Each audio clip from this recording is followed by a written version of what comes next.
উত্তরাঞ্চল সহ বিভিন্ন স্থানে নদ-নদীর পানি কমছে, এতে বন্যা পরিস্থিতির কিছুটা উন্নতি হয়েছে। কুড়িগ্রামে ধীর গতিতে পানি কমায় এখনও ধরলা, দুধকুমার ও ব্রহ্মপুত্র নদের পানি বিপদসীমার ওপর দিয়ে প্রবাহিত হচ্ছে।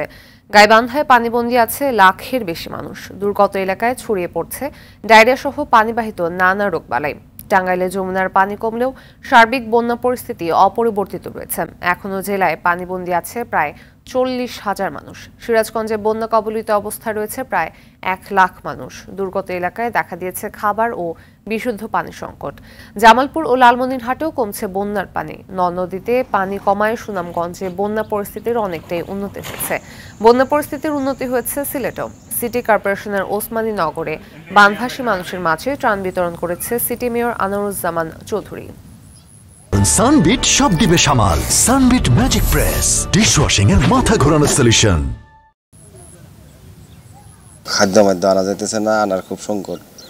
কোনো আনের নৌকা টোকা নাই, যাওয়া যাইতেছে না। আমরা খাওয়া দাওয়ার কষ্ট, আমরা ভেঙে চিরে আইসি, আঙ্গুর থাকারও আথা না গেছে গা। এইখানে তো পানিগুলা কমেরও না, বাড়াইবার কোনো ফতই নাই। পানিও কমতেছে না এবং বন্যা আছে, আর পানি পোষা পানিতে আমাদের চলতে খুব কষ্ট হইতাছে। আমরা চলাচল করতে পারি না, শরীরে খাদ্য হয়, গড়তে বাইর হইতে পারি না, বাচ্চা কাচ্চা স্কুলে যাইতে পারে না।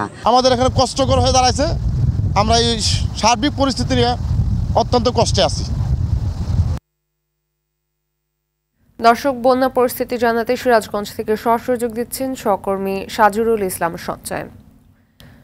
সঞ্চয়। সিরাজগঞ্জে বন্যা পরিস্থিতির স্বাভাবিক পরিস্থিতির কি দেখছেন? এছাড়া জানাবেন যে দুর্গতরা আসলে প্রয়োজনীয় সহায়তা পাচ্ছে কিনা। সানবিট সব দিবে সামাল। সানবিট ম্যাজিক প্রেস ডিশওয়াশিং এর মাথা ঘোরানো সলিউশন।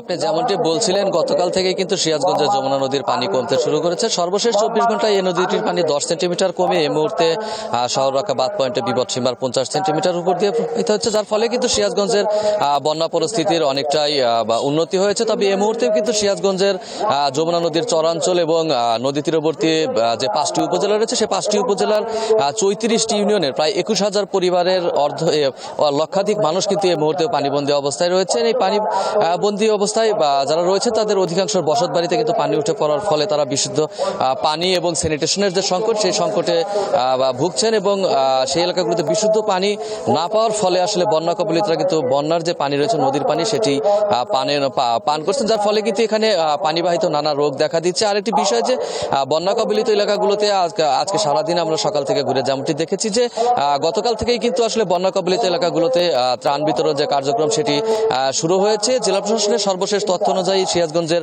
বন্যার্তদের জন্য কিন্তু 100 মেট্রিক টন চাল বরাদ্দ দেওয়া হয়েছিল, যেটির 80 মেট্রিক টন চাল কিন্তু ইতিমধ্যে আসলে সরাসরি যারা ক্ষতিগ্রস্ত তাদের হাতে পৌঁছেছে। এছাড়া বন্যার্তদের মাঝে বিতরণের জন্য সিরাজগঞ্জে আরো প্রায় 1200 মেট্রিক টন চাল এবং 20 লক্ষ টাকা কিন্তু মজুত রয়েছে জেলা প্রশাসনের হাতে, যেটি কিন্তু আসলে বন্যার্তদের মাঝে বিতরণ করা হবে। তো এই ছিল আমার কাছে সিরাজগঞ্জের বন্যার সবশেষ খবর। ধন্যবাদ।